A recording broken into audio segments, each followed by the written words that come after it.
actually, uh, I am thankful for my diagnosis in some real fundamental ways because had I had I not had I not been diagnosed with a rare life-threatening disease that almost killed me at 48, and had I not changed my trajectory, which was a joyful trajectory, I was enjoying my life back then.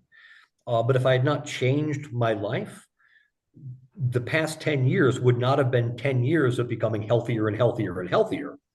It would have been 10 years of debilitation, debilitation, debilitation. And even if I didn't have hereditary hemochromatosis, I would still be a 58-year-old man who was working at a bar, drinking too much, smoking cigarettes, and eating too many desserts. And so in some ways, my diagnosis with this rare and life-threatening disease is what has led me to be finally in good health because I'm mindful about it and I know that I need to be mindful about it every day. Yeah.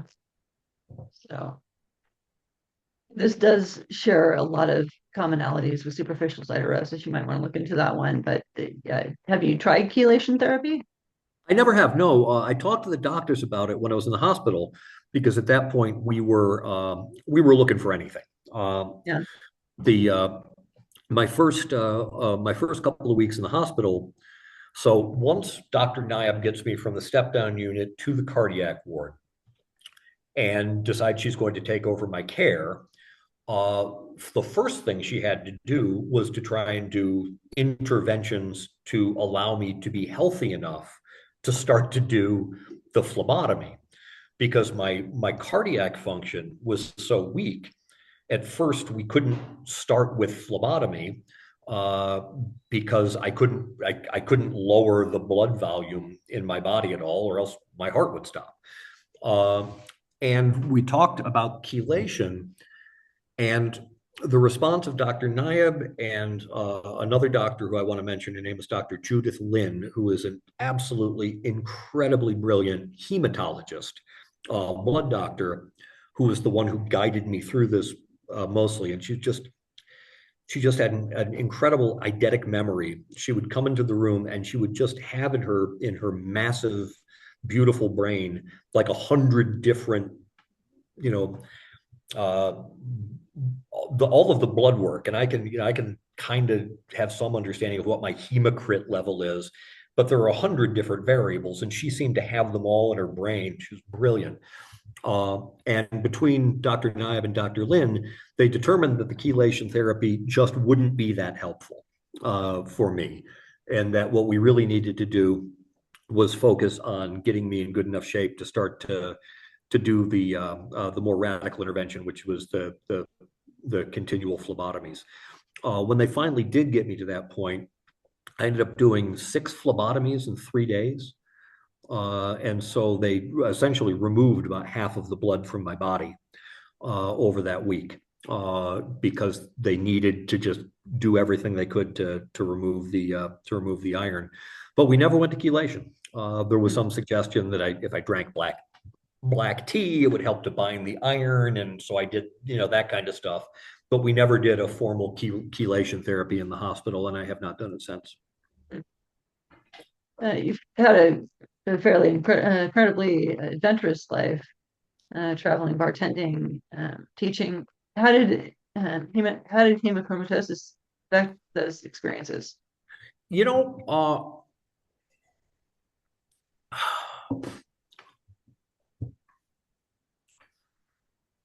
so there are a few answers to that.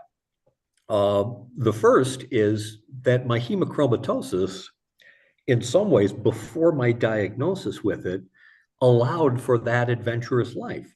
Uh, this is, back in 2005, I think it was, uh, which was one of my last big, trekking years. I was in Peru, and it was in the Andes in a region called the Cordillera Blanca. And it's not Everest level climbing, but we got up to about between 14 and 15,000 feet. Uh, and this is before my diagnosis. This is years before my diagnosis. and I'm hiking with some people who are significantly younger than me, and I'm really for a lot of it just kind of running up the hills. And then at the at the top of the mountain we're at camp and it's 14,000 feet and I light a cigarette. Um, and only to find out years later that part of the reason that I was able to operate healthfully at 14, 15,000 feet is because of my hemochromatosis. Before it started to do the damage, I had so much hemoglobin because my body was trying to find anywhere to put these damn extra iron atoms that it had popped up my hemoglobin level. So I was essentially blood doping unintentionally. So at first, it was a real benefit, made me feel like a Superman. Then I got sick from it, and it collapsed. And I felt that all of that was lost and gone forever. And there was one night I was in the hospital as probably in my second week, maybe early third week, in the hospital on the cardiac ward, and I got a call from my younger brother Ed, who was living in Washington D.C. at the time. And Ed and I have been adventuring partners for all of our lives. He's 5 years younger than me. And a lot of the adventuring that we had done was in Alaska. We did a lot of backcountry stuff up there, and he called up, and I'm sort of like, I think I'd begun my, I had begun my phlebotomy at that point, so I'm a little bit kind of loose in my head anyway because I'm down on blood. I'm so goddamn sick I can barely get out of bed. And we just started reminiscing about our times on the Chilkoot Trail and in the Wrangell Mountains, and just having a laugh over the phone. And when we were finishing the call, he said, we really got to do that again. We've got to get back up to Alaska. And I said, that's a really good idea. And I just decided in that moment that I was going to go back to Alaska. I was going to go hiking. I was going to do backcountry hiking again. And it led to one of the funnier scenes, I guess, tragically funny. So that conversation happens. One night in the hospital, and the next morning I wake up, and my mom is there, Mercedes is there, and then the doctors show up, and it's Dr. Niab, and she is looking severe. She's looking serious. And she says, we have to have a conversation. At this point, I already know that a liver transplant is likely in my future.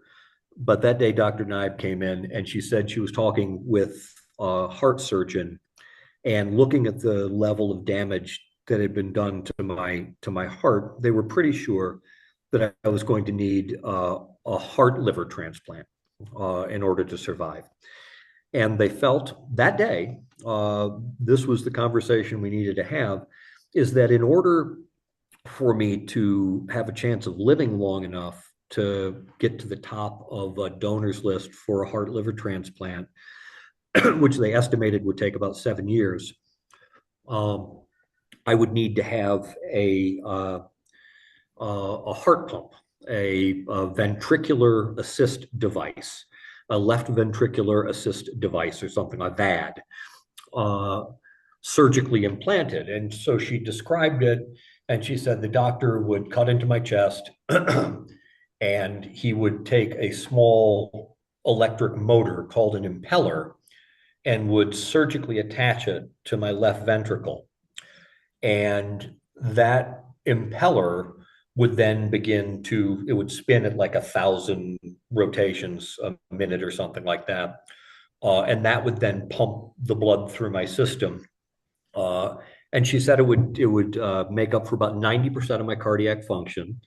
She also noted that after they did this procedure, I would no longer have a heartbeat, nor would I have a blood pressure. I would just have this impeller pushing the blood through my system. She also said that since it's a device that needs to be powered, the surgeon would have to leave a port coming out of my chest for a plug where I could plug myself into a wall or a battery pack. And when she mentioned the battery pack, I was very interested. And I'm laying in bed, and Dr. Nayab, it was my mom, Mercedes, Dr. Nayab, and me in bed. And she is having this serious conversation. She is having a serious conversation, basically telling me that my life is about to change permanently. Because once this ventricular assist device goes in, there's no going back. They can't take it out again. You are going to have a heart transplant at that point. But I didn't really care about that. She said that this thing had batteries. And so I'm coming at this from a conversation that I'd had the night before with my brother Ed. And I've decided I'm going to go to Alaska. So when she mentioned the batteries, I kind of perked up and I said, "How much do they weigh?" And she said, "I'm sorry?" I said, "How much do the batteries weigh? Are they like a pound, 2 pounds, 3 pounds? Do you know?" And she said, I don't know. I think maybe a pound or two. And I asked her if she could find that out. She said, "Yeah, I guess." Um, and she said, "Do you have any other questions?" I said, "Yeah, are they waterproof?" And she looked at me. I remember she looked at my mom and looked at Mercedes like, what the hell is he talking about? And I didn't understand why she was not getting this. And then I realized I hadn't told her that I was going to Alaska. And so I said, "Oh, I talked to my brother last night. We decided that I'm going to Alaska next summer. And we're going to do some backcountry hiking. And so if I'm going to do some backcountry hiking, most of our trips are like 7 to 10 days. And so obviously I'm going to need to take enough batteries. So I need to know how much they weigh." And I remember saying to her, I said, "And also they have to be waterproof because even if the map says you're not going to have to ford a river, you always have to ford a river in the backcountry. So they have to be waterproof." And she just kind of like pulled away and looked at my mom and she said, maybe we can have this conversation another time. And I was like, "Yeah, whatever." And then she left the room and she asked my mom to go speak to her in the hallway, clearly to have a conversation. Like, "Can you talk to your kid? He obviously doesn't know what the hell is going on here." Uh, but the reason that I mentioned that is you asked about the adventurous life and its impact on, or the adventurous life, the diagnosis, and the impact on life. What my brother did for me in that conversation, uh, irrationally, fully irrationally, but very, very importantly, he gave me a goal, and uh, he gave me permission to dream and to hope about something better. And I began to guide myself in that direction. It became a North Star, if you will, that I was going to get back into the big mountains. It's 10 years later. I am now healthy enough to once again climb up to 13, 14,000 feet. I haven't done it yet. But I do regularly go out running. I live at 5,000 feet altitude and I generally run at about 7,000 feet. But it was the adventurous life in its own way provided a bit of a slingshot back towards, wanting to get back to something like I had known before was impelling in that way, to move me back towards health. Also, no scars. I still have my original heart and my original liver. We ended up not having to do the transplant. We did not do the ventricular assist device. I just managed to heal on my own, with the help of some good medicine and some phlebotomies. But the way that the adventurous life really did help to impel me forward was by giving me a goal to work towards, and something that I could hold in my heart is something I remembered. I remember what the sky looks like, from the top of a mountain ridge in Alaska at dawn, and I wanted to get back to that, and I will.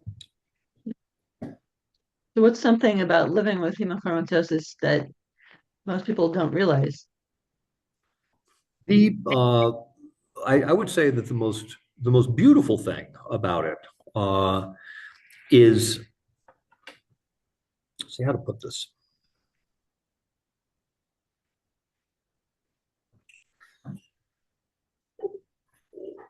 As I alluded to before, without without taking anything away from the terrible experiences so many people have with any diseases, rare diseases or common diseases, is for me, uh, I found living with hemochromatosis is a beautiful experience. Um, and a way to describe this, it goes back to understanding mortality. Um, uh, as I've mentioned, I live in Guatemala, and while I'm not 100% fluent in Spanish, I can communicate. And in Spanish, there are there are two verbs for the concept to know. There is saber and conocer. Saber is to know informationally. It is to if you want to know how many people live in Barcelona, you would use saber, the saber form of how to know how many people live there. Uh, Conocer is a far more intimate and personal understanding. Um, like you said, you live in Oregon. Yes. You in Portland? Yes. Well, Beaverton, the suburb. Okay, so if you were to say that you know Portland or you know Beaverton, you would use conocer. Yo Mhm. conozco Portland. Um, and for me, what hemochromatosis has done, and the most surprising thing about it, is that it has taken my understanding of my mortality from a saber construction to a conocer construction. I always knew on a conceptual level that I was mortal. We all do. Everything dies. We're going to die. We know that. But the disease that I have brought me so close to the edge of my own death. I was told I was incompatible with life, that I came back from that experience with a visceral understanding of my mortality. I know, yo conozco, what it is like to come mere centimeters from death. And I got a bit of an idea what happens when you pass over to the other side. And because of that intimate knowledge of my own mortality and a different construction than I knew it before, uh, it has it, it has added fuel to my desire to make sure that I stay on this planet as long as I possibly can. Robert Frost noted in the poem Birches that Earth is the best place for love. And I believe that wholeheartedly. And so simply by knowing the experience of having this disease and knowing that if this doesn't kill me, something else is gonna, and always having that in my mind every single day has been a beautiful, a beautiful alteration in the structure of my life. And I guess maybe what do I want people to know about hemochromatosis or really any disease is that if it can get you in touch with with the fact that you are mortal and are going to die, then there's the possibility that through that lens, you're going to be able to investigate what's truly important to you. And for me, that investigation has led it is very clear that I now understand on a cellular level, on a spiritual level, on a level that I never understood before, that absolutely the only thing that matters in this life is love. It is what everything is made of. Everything of meaning is made of love, and it's the purpose for us being here. And so, I would like people to know that that a diagnosis with a rare or terminal or deeply debilitating disease has the potential to allow you to refocus on what's important in your life. And for me, that's making connections and sharing love. So what inspired, okay, so moving on to the book here. So what inspired you to, to write your book? Uh, Um, so gives me an opportunity to plug my website.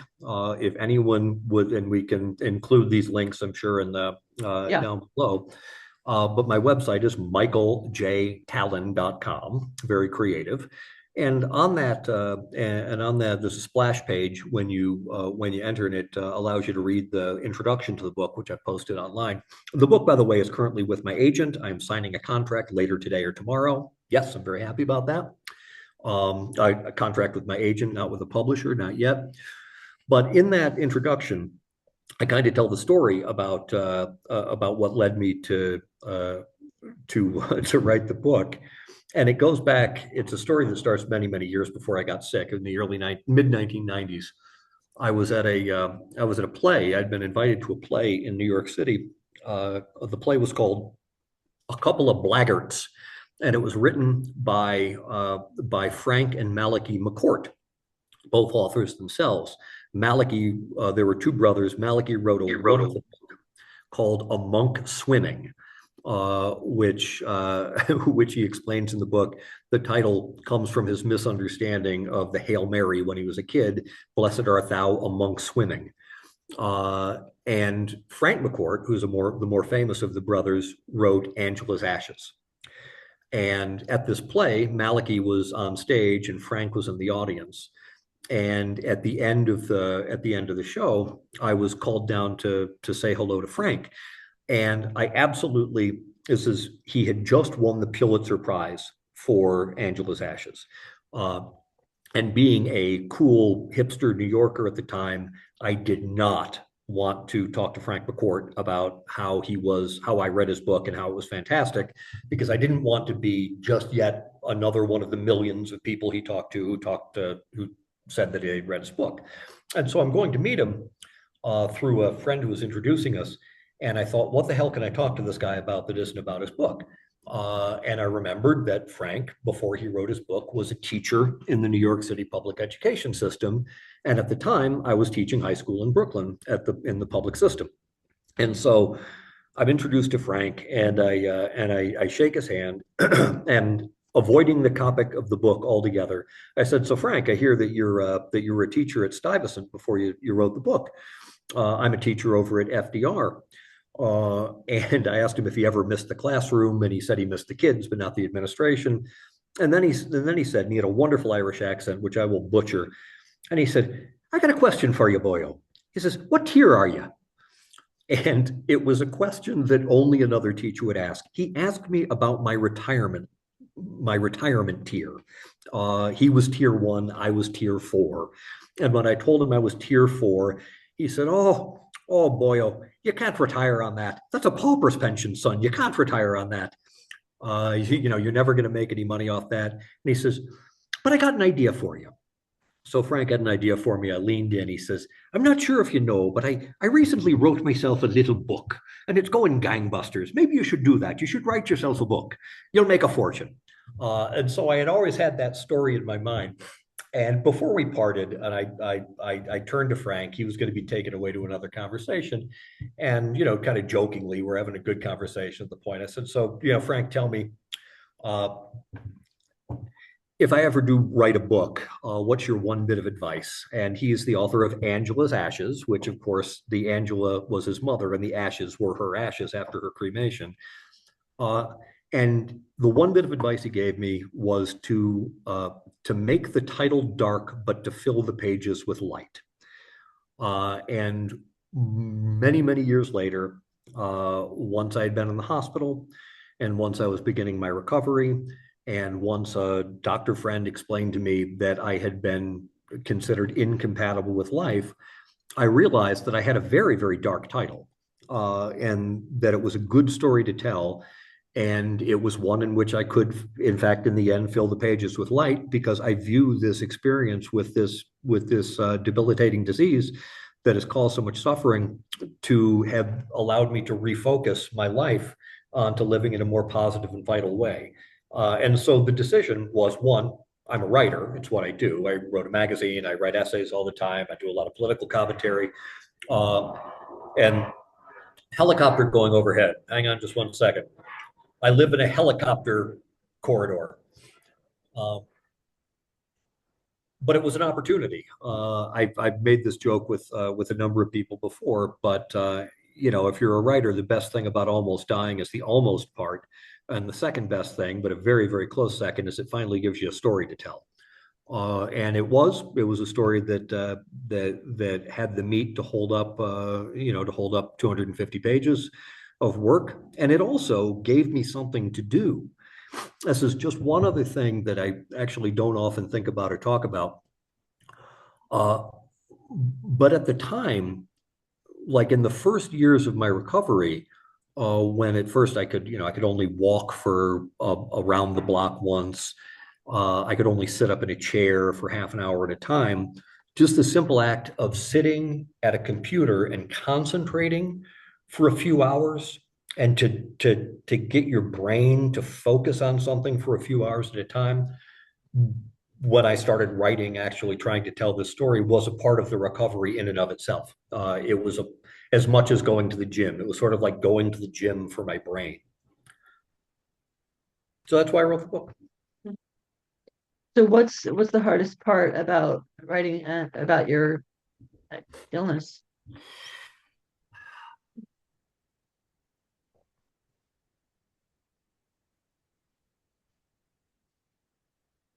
Mm.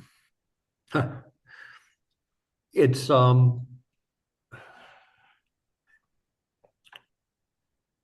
of our lives are social lives, right? We don't live just for ourselves. We live within communities, and we live within a family. And at the time that I was writing my book, and it was early in my recovery from 2015, 2016, 2017, um, there were some members of my family who were having some other serious health problems as well. Um, and they were deeply impactful on everything, because we are a social creature. My story was intertwined with their stories.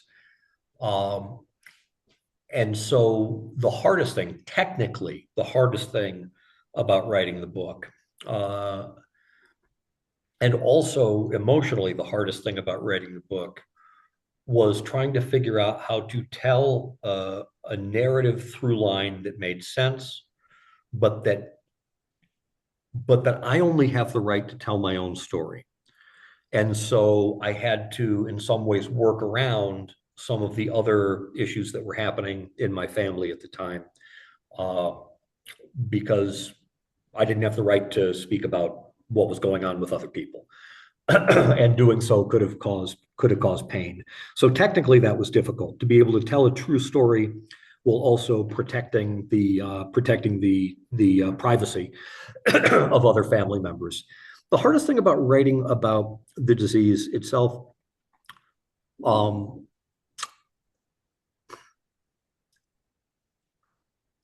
well, as I think any of your readers understand, like, I mean, I'm speaking almost cavalierly about how my experience with hemochromatosis and this disease have led to a uh, have led to uh, a new place of healthfulness and mindfulness and joy at simply being alive.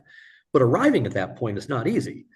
I mean, writing about wanting to die, writing about suicide attempt, um, is inherently painful, because it's embarrassing to remember, our weaknesses. Um, Part of what I now actually, I'm glad I get a chance to segue into this. I've now uh, adapted to this in my life, and I think in a healthful way. But it was difficult to come to. Part of the damage, which is not life threatening, of hemochromatosis is it does significant damage to your glandular system, or it can. And in my case, the damage to my glandular system was with my testicles. I do not produce testosterone, uh, which is why my libido had been slipping in the years before my diagnosis. Um, and writing about laying in a bathtub and realizing that I had come to a point, I didn't know there were treatments yet, that I had come to a point of sexual death, that I was just simply insensate. I had no libido, I had no sex drive, I had no sensation when touching myself. I was sure that this was going to mean that I would never again be able to make love to my partner, or to be a man. And I've since expanded my understanding of what that is. And I now speak about this more fully, but it was difficult to write about it first. I am on hormone replacement therapy, and so I do a testosterone injection every 2 weeks.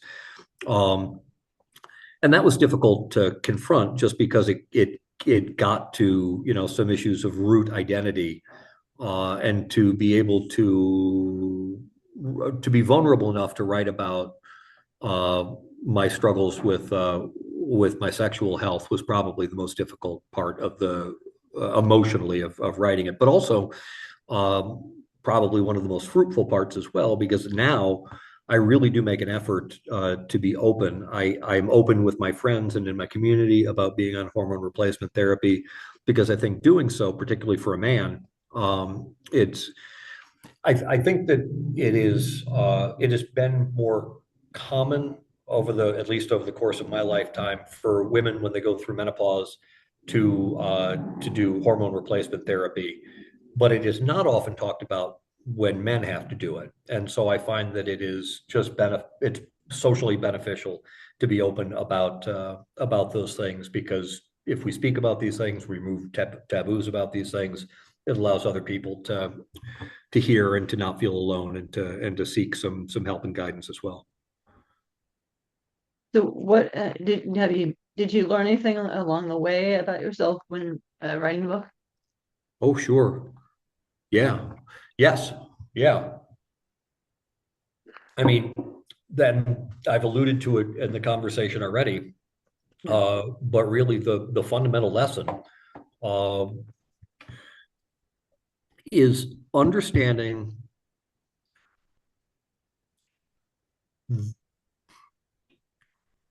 we struggle with purpose and meaning, or many of us struggle with purpose and meaning in this life. Uh, what are we here for? What are we supposed to be doing? And coming so close to the exit and having that, I mean, I'm sure you've heard it said before, or seen it written in a meme or something like that, like nobody gets to their deathbed and wishes they spent more time in the office. You Yeah. know, we get to the end of the show, and there's a sudden realization that the only goddamn thing that mattered, was the love that we shared, and that and and for me, so much of it was a clear understanding that life really only has two variables. It's the amount of time you have and the amount of love that you get to experience in that time. Uh, and and love is an active process. And so what I learned most about myself and about existence in general was simply that. It's that, one, you're mortal, kid. You're gonna die. And every day that you wake up, you are one day closer to the day you are going to die. And so invariably, every time the clock ticks, the finite amount of time that you have left in this world, it is always decreasing. And so the only thing you can do to increase your purposefulness and your meaningfulness in this world is, one, try and expand that time as far as possible. Stay healthy, stay fit, mind your health. Don't walk in front of buses. Don't kill yourself in a bathtub. Uh, but the other way you do it is by actively engaging your skills and your abilities and your artistic nature to love and to create. And for me, I've thought about this a lot, as you can tell. For me, love essentially has three fundamental wavelengths, and those wavelengths are truth, beauty, and light. And so, part of what my disease helped me to understand is that this life, if we are to make it purposeful and as meaningful as it possibly can be, we should live in truth. We should apprehend, create, and transmit as much beauty and light as we can in the limited amount of time that we have to do so. And so that's what has most profoundly changed with me since then, is an understanding of I know why I'm here on the planet. It's not to build a tower to heaven. It's certainly at this point, I'm nearly 60 years old. I'm not going to cure cancer. But what I can do is share a story, and what I can do is support the people in my world and to share love in its three constituent wavelengths of truth, beauty, and light. The reader could take away one message from your book. What would it be? Call your mother. And I say that kind of jokingly, but or call your dad. My dad passed this summer, so I can't call him anymore. Um, but I can think about him. And really, it's as simple as that. Like, what's the message to take away is that you've got a limited amount of time, and that all of the other bullshit doesn't matter. What something's going to kill you. It's not going to be, for most people, it's not going to be hemochromatosis. It's not going to be hemophilia. It's not going to be one of the rare diseases that brings us together and helps us to form this community that you shaped around this podcast. But we're all going to die of something. And there's a wonderful poem by a poet named Robert W. Service. I first started reading Service. It was part of what brought me to Alaska. He wrote up there in the late 19th century. And he has a great poem called Just Think. And it is, just think some night the stars may gleam upon a cold gray stone, and trace a name with a silver beam, and lo, 'twill be your own. That night is speeding on to meet your epitaphic rhyme. Your life is just a little beat within the heart of time, a little fame, a little pain, a laugh lest ye may moan, a little shame, a little fame, a star gleam on a stone. We're all heading to the exit door, so call your mother, or your daughter, or your brother, or your lover, or your best friend, and share with them in this day something that is of truth, beauty, or light, and share with them the love, because that's all we got. That I would like to see in the medical community for people my age, or for people who are, for all of the millions of people out there right now who are in their 20s and 30s who have hemochromatosis and have yet to be diagnosed. I would love for people to learn more about this particular disease so that they could self-advocate for themselves when they go to the doctor. But also, I would like this to be something that doctors would. There's so much sense in the specialization in the medical industry. I am really, really, really glad that Dr. Judith Lynn, my hematologist, was as good as she was at blood, because without her incredibly detailed and well filigreed understanding of blood chemistry, I would not be here. And yet, doctors are trained because the hepatologist does liver, the cardiologist does heart, the hematologist does blood, that it's this disease presentation that if you're a liver doctor and a patient is presenting to you, as I did at 48 years old, with hemochromatosis and liver cirrhosis, what you're going to see is you see the liver cirrhosis, right? Mhm. If you're a GP and you test somebody's blood sugar, you're going to see diabetes. Um, so I guess I would like there to be some broadening out from the very narrow scopes that we have truncated our specialists into. And to his credit, Dr. Dietrich, my liver doctor, uh, was the one who ordered the tests for the ferritin profile and for the genetic screening. They just didn't come back for a few days, and it was a cardiologist who eventually saw them. But it would have been nice if, when I went to the GP before all of this, he had done the test, or she had done the test. And I think that's something that it just more public information about hemochromatosis, I think, would go a long way to helping the doctors in the community realize that there's this thing that mimics other diseases very, very well, or is at the root of these other diseases, and that they need to look a little bit farther than just the initial diagnosis. And to add to that, partially because like a few things just from my personal history. Like the first drug that I was given for my initial diagnosis with diabetes was metformin.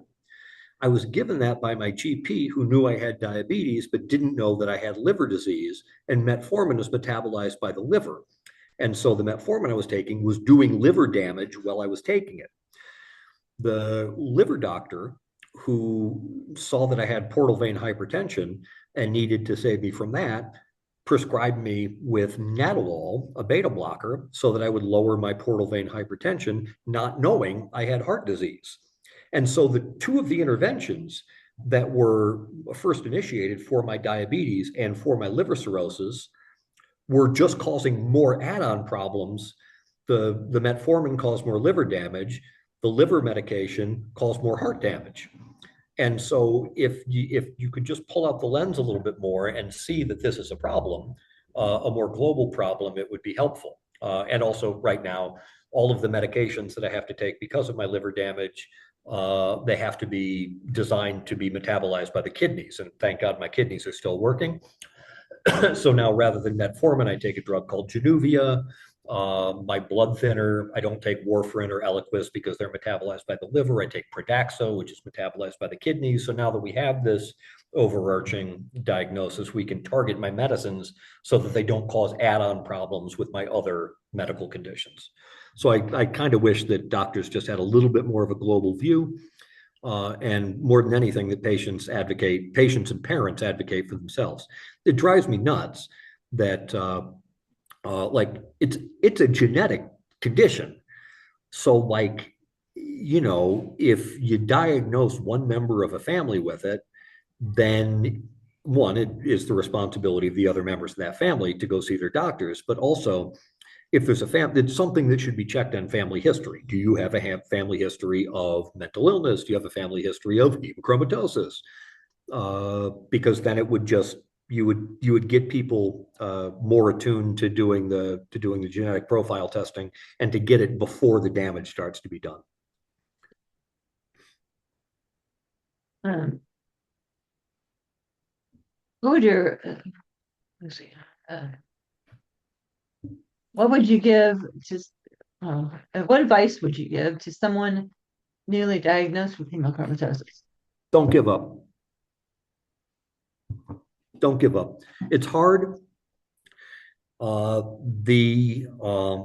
but there are going to be lifestyle changes, but the lifestyle changes that hemochromatosis requires are in general lifestyle changes would be good for anyone.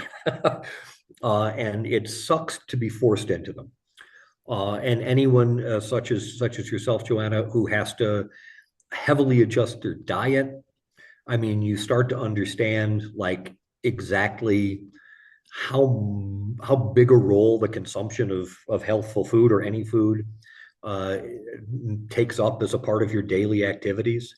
But also, these are things that we can adjust to. Like, you know, because of my diabetes, I don't eat a lot. I still have desserts. Don't tell anybody. But I've almost entirely cut out bread. I'm, an Irishman who's largely given up potatoes. And that's all so I can have a tiramisu every once in a while. But like, they're not easy changes to make, but also for most people, and it's not the same for everyone. But eating that much carb in any given day it's converted into sugar, which does damage, and so it's a pain in the butt to do. But once you make the transition, I don't really miss bread at all. Strangely, I eat a lot of cashews now, which somehow take the role of bread for me. But my one message to someone who's recently diagnosed is don't give up, advocate for yourself. And if any of you are hearing this broadcast, hearing this podcast, and you just want to touch base, drop me a line. Let's see. What role do you think patient advocacy and storytelling plays in raising awareness for our diseases? I think patient advocacy, self-advocacy in the medical community, particularly in the United States, is absolutely necessary on all fronts and all levels, all the goddamn time. And it's not. I have I have a lot of complaints about the financing system for the United States, the medical system in the United States. And I know there are other systems out there. But in the United States, the insurance stuff is madness, and the prices are out of control, and but the care is excellent. If you add, or it can be excellent, and guaranteeing it will be excellent is by being a little bit of a squeaky wheel. There was one moment where I was the first couple of days in the hospital. I in the midst of all of this, somehow the medical community had not realized that I had developed really bad sleep apnea. I was bloated. I was carrying about 40 pounds of retained fluid.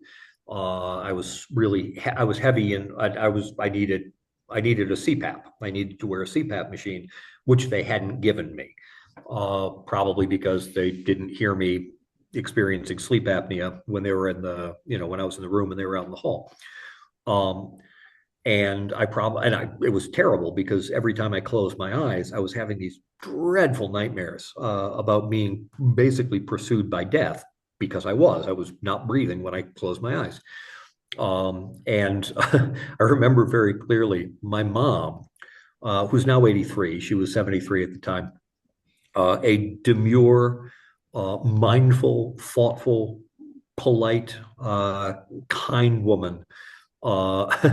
When I took a nap in the afternoon and in the bed, and I started to experience bad sleep apnea, she just absolutely lost her mind and started shouting at one of the nurses to get me an effing CPAP before the end of the goddamn day. And because of her advocacy on my behalf, I got the thing that I needed. And so, as simple as that, just saying I have a problem. The other thing I would suggest for self-advocacy is, particularly with rare diseases, is that the doctors who specialize in these conditions, almost to a rule, do not have them themselves. They have studied about them. They have learned about them. They know about them in the saber construction, but they don't know about them in the conocer construction. And because of that, they have no idea what the lived experience is. And I use that phrase so often when speaking to my doctors when I was in the hospital, and in the time since I've been out of the hospital. They would tell me something, and I would say, that's very interesting, but in my lived experience, this is what is happening. And just by phrasing it like that, by in my lived experience, it establishes, and I suggest that phrase to anybody who's self-advocating. Just by using that phrase, in my lived experience, you are claiming authority that no one else has. And you are able to take this and you are able to say, this is what is happening in my body from what I can tell, and force the doctors down to that moment. And storytelling. that's what we do. It's what we've been doing for 100,000 years. Which is what the Neanderthals were doing when they first developed hemochromatosis. Because you sit around the fire and you tell stories to one another, and by sharing those stories with one another, we realize that there are shared experiences, and the shared experiences can build into cultural belief and can lead towards better advocacy for healthcare in general. You've touched on the reason why I'm trying to get this into a university. I'm Oh, trying to so get this podcast into a university to give doctors a little bit more education than the paragraph in a textbook that they have. oh yeah. Yeah, and thank you very much. I want to thank you specifically, Joanna, for actually creating this format for these discussions. I have wanted to do advocacy. I've made some videos that are on my website that do a little bit of education into hemochromatosis. They're on a video page there if anybody wants to check them out. But it's really it's the way it's different than it was 100,000 years ago when we were all sitting around the campfire is that people don't gather anywhere for these stories unless you create the space for them to gather. And so thank you for doing that.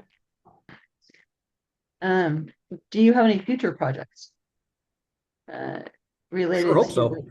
related to rare diseases advocacy or writing or traveling? Um, well, right now, my professional energy is focused. I'm contracting with an agent to who's going to try and find a publisher for the book. And I am, amongst other things, trying to get myself onto some different podcasts to have conversations with hosts such as yourself to try and spread some awareness both of the book and of the condition.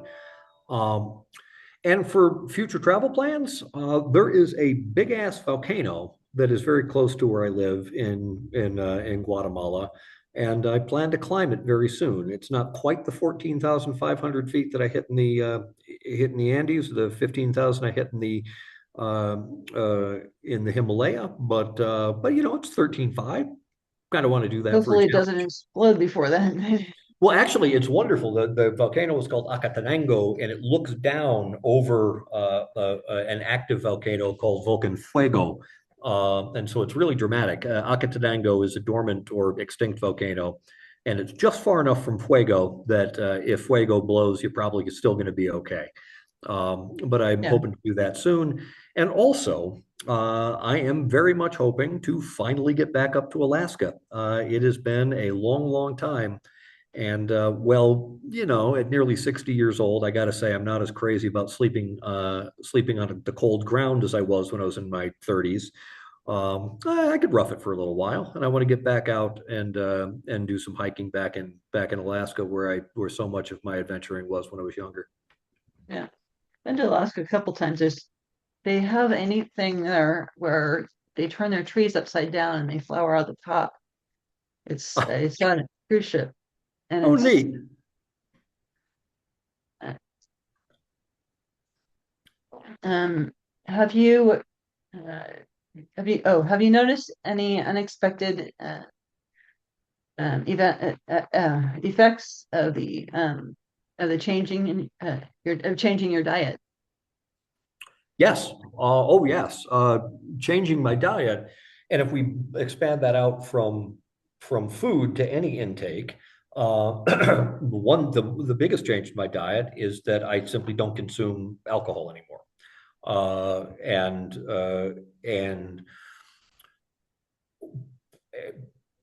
And the changes simply from that, even if I didn't have liver disease, if you're drinking a 6 pack or a 12 pack of beer a day, you're going to end up with a beer belly. And so by removing that from my life, my physical fitness has improved. And with my diet, it's the cutting out of the almost not entirely, but really, really, really cutting back on carbs has also been helpful. I had to have my gallbladder removed about a year and a half ago. I had an attack, and so I'm a little bit limited in my abilities to consume really fatty foods. But I've gotten to a point where I can eat a steak every now and again. I eat a lot of chicken. And so my diet is mostly lean protein, vegetables, fruits, and yeah, it's aside from being a healthy diet for hemochromatosis, it's just essentially a healthy diet. And so, well, it took some adjusting. I I feel great. It's a healthy diet. It keeps me fit. Many people with hemochromatosis struggle with uh, sources of with hidden sources of iron in foods. Are there any surprise foods you learned um, to to be cautious about? The one that I've tried to get away from is you just what you learn with hemochromatosis uh, is that so many processed foods uh, are iron fortified, and in some ways it kind of makes sense from a marketing angle that like iron is strong, and so if you give people more iron, they will be more strong. Um, and it's just that is one, it's crazy. No Mhm. one needs to be eating iron fortified foods. You really do get enough iron, just with human beings have been getting enough iron from their diet unless they were really really really starved of protein, or other sources of iron for months at a time. You're going to be okay.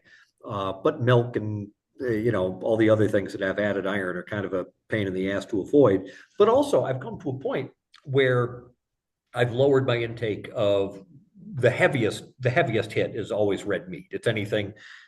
It's the iron is in the blood, and so any red meat is going to have a lot of iron in it.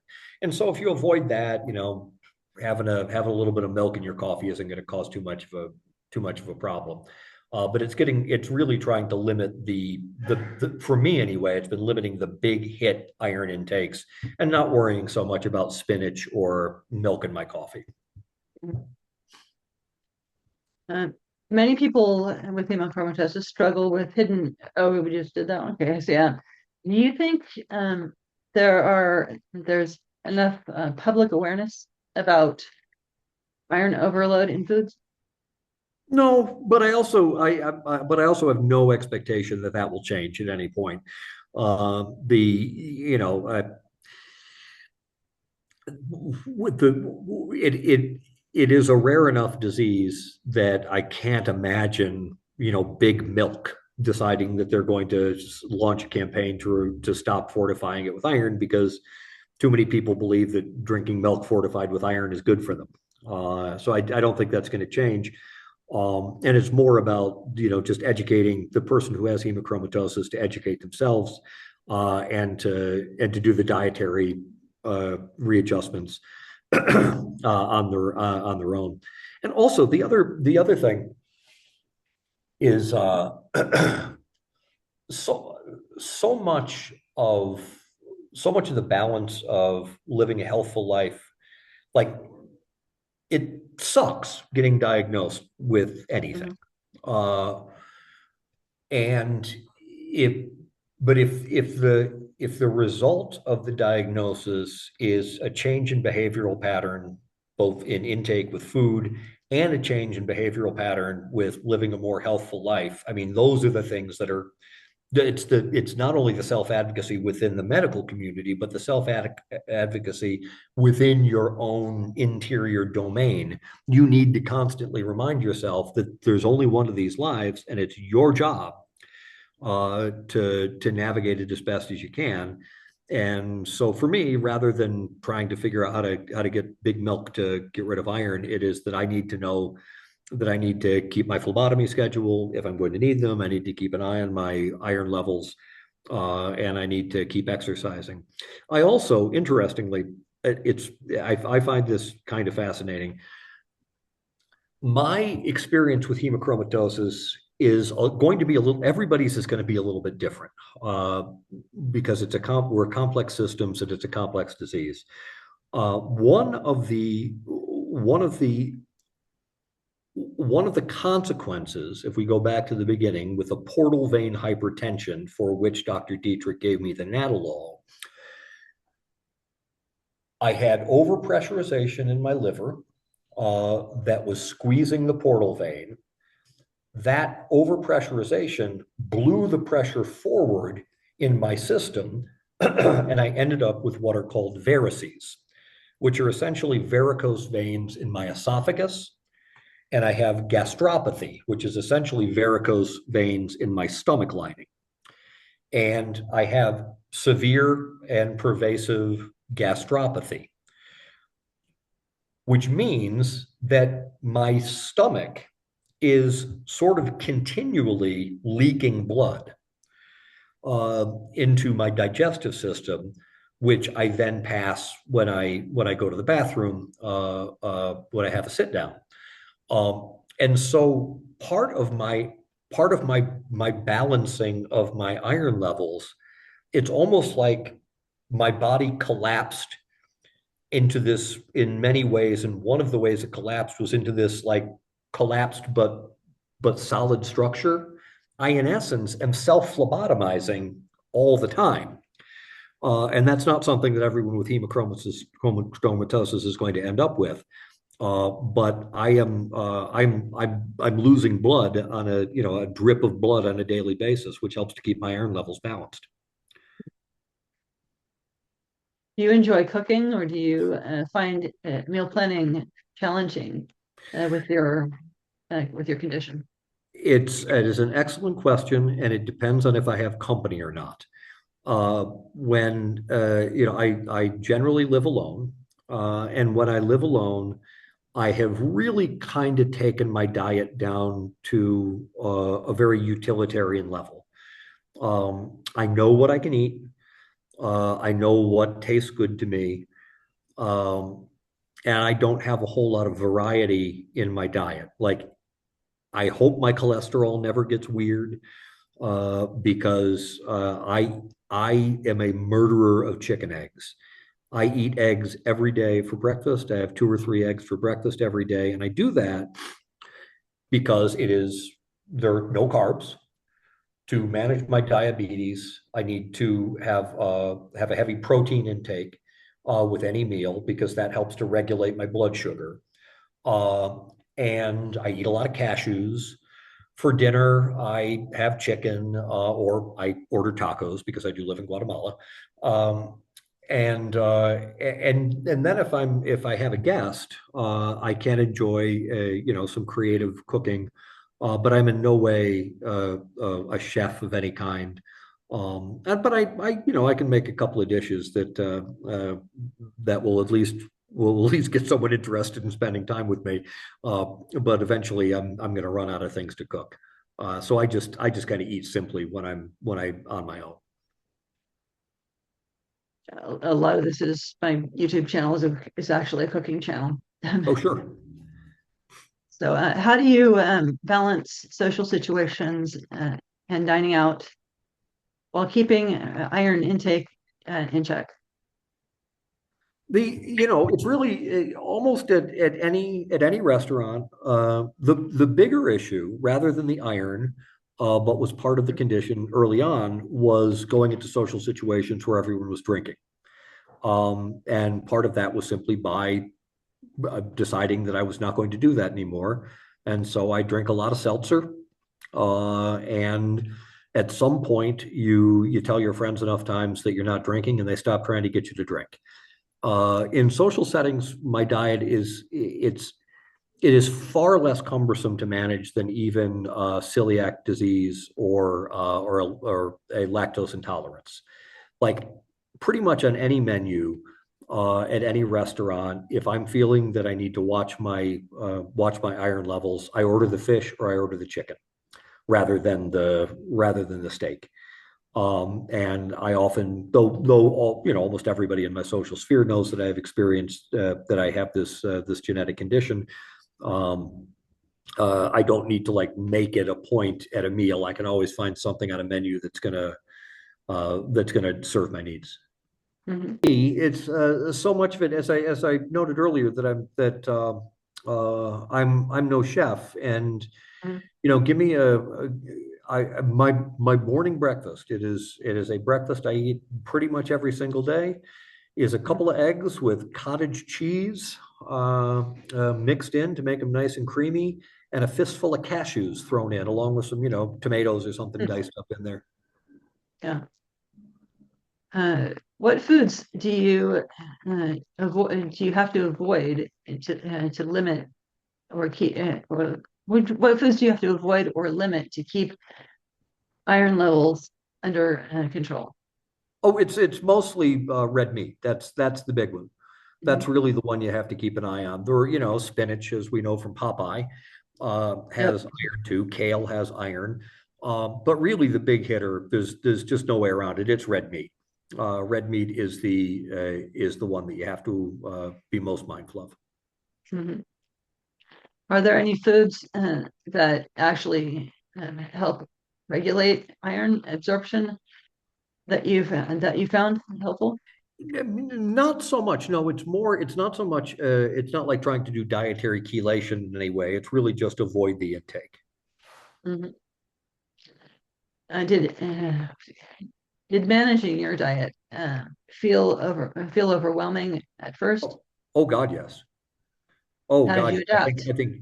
I think anyone who's had to adjust their diet, it's like, and I kind of alluded to it before, but you just don't recognize how important and how Yeah, much of your day is spent thinking about what you're going to eat and then eating it, or creating what you're going to eat. And so when it's like, oh, just change your diet. It's like, well, that's a significant part of my day. And yeah, it was very, very, very challenging at first, and I overcorrected in a lot of ways at first.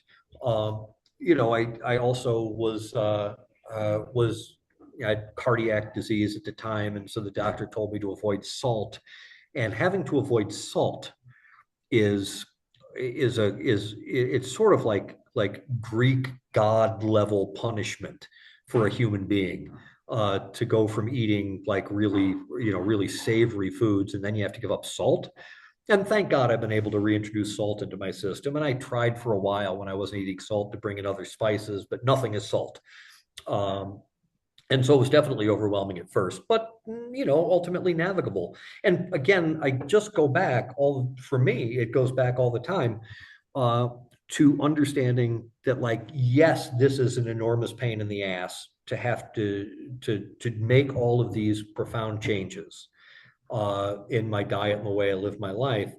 But the reward for making these changes is that I'm not going to die, and I'm going to be able to live longer. And for me, hokey as it sounds, the longer I live, is the more time that I have to fulfill my purpose on this planet, which is to share love with as many people as I can and as deeply as I can. So, if I got to skip a steak and have a chicken, uh, now anyway, that seems like it's not that big a deal. But when it first happened, it was so defeating. It was like, why can't I just be me, and eat the things, do the things that I've always loved to do? Woe is me. And yeah, and it does suck, but also having some perspective, and now having lived with this for 10 years, the knowledge of it, having lived with it for 58 years, but the knowledge of it for 10 years, the changes don't seem, I'm glad I made the changes. I'm glad that I was put through I was run through the gauntlet, run through the gauntlet of having to make these changes, because in the end, I'm happier now than I've ever been. So looking back, is there anything that you had um, you wish you had uh, known sooner about hemochromatosis? Well, on one level, yes, absolutely. I wish that I had been diagnosed with this when I was a child, so I didn't have to end up at, you know 58 years old with major health problems. And I'm fit and healthy now. I'm also aware that that healthfulness is a transient experience. And I need to, after I get off this call, I'm going to have to get back in touch with the radiology unit at Mount Sinai because I need to schedule my next liver MRI. I have to have 2 liver MRIs a year because the extent of my cirrhosis puts me at a 20 times higher risk factor for developing liver cancer than the general population. And I don't want that to happen. And so I need to be mindful of it. I am very glad that I'm on hormone replacement therapy, but I'm also aware that if my prostate specific antigen levels start to go up, I'm going to have to go off of that, and I'm going to have to confront my sexual death. And so I wish that I'd known all of this a long time before. Then on the other side, I don't complain too heavily about the experiences that I've had because they have led me to do some introspection that I never would have done otherwise. And that introspection has led me to a place where I feel more at peace and more connected to my life than I ever had before. So I would have liked to have known these things to avoid the great hardships that they've caused, but I'm also very, very thankful for the hardships they caused because those hardships led to wisdom. Mm-hmm. How can listeners support you and your book and the hemochromatosis community? The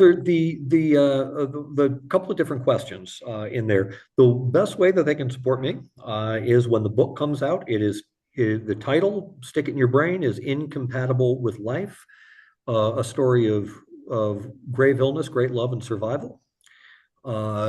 And if you would like, you can visit my website at michaeljtalon.com, read that introduction, leave a comment.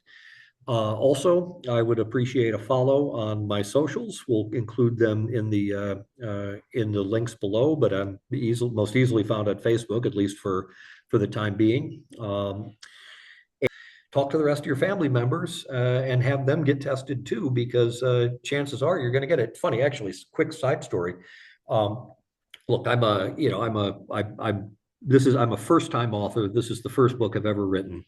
Anybody who's tried to get a book published that's not, last name is not Kardashian, you realize that you run into a buzzsaw of problems because nobody, you got a great story, but nobody gives a damn. And I tried to find an agent in New York and in LA and I got a couple of polite rejection letters. But I had sort of a brainstorm, and I thought, why am I not looking into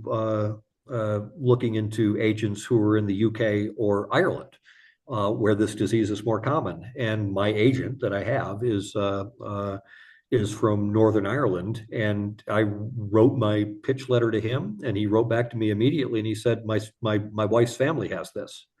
And so yeah, if you're in one of those populations, dig in, see if you're one of us. Mm-hmm.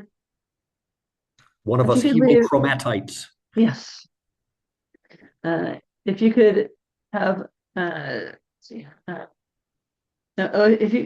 you could leave us with one piece of wisdom or encouragement, what would it be?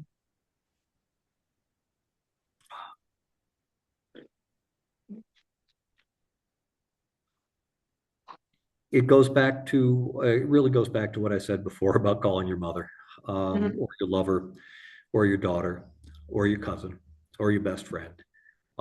It is the blessing of a diagnosis with a disease is that it brings us closer to an understanding of our mortality, and an understanding of a mortality brings us closer to an understanding of the miracle that it is that we exist at all. And keeping focused in my mind every single day that I am going to die is counterintuitively, perhaps, it is the most enlivening message that I know and that I share with myself daily, because it reminds me again that the only goddamn thing that matters is love. So embrace that. You're not here for a long time. None of us, even those of us who live to be 105, are not here for a very long time, and there's never enough time to love. Michael, thank you so much for joining us today and sharing your incredible story, your journey with hereditary hemochromatosis, from diagnosis to advocacy, is both inspiring and eye-opening. We truly appreciate your honesty and the work you're doing to raise awareness. To our listeners and viewers, if you enjoyed today's conversation, please take a moment to subscribe to my YouTube channel, Rare Chef, and my podcast, Rare Connection. Your support helps us continue to bring awareness to rare diseases and connect patients with vital resources. If you're listening to the audio version of this, you can also text me through the link in the show. Send me a text in the show notes. If you're on the video side, leave a comment below. I'd love to hear from you. From those who want to support the show, there is also a support the show link in the show notes on the audio side. I'm not monetized on YouTube yet. Just a quick note with that if you do decide to donate, it is not yet tax deductible. I do not have a 501c3 yet. I'm working on it, but not yet. But everything helps, and it will be put towards the nonprofit that I am also starting to start now. Before we wrap up, I want to remind everyone that if you or someone you know is struggling,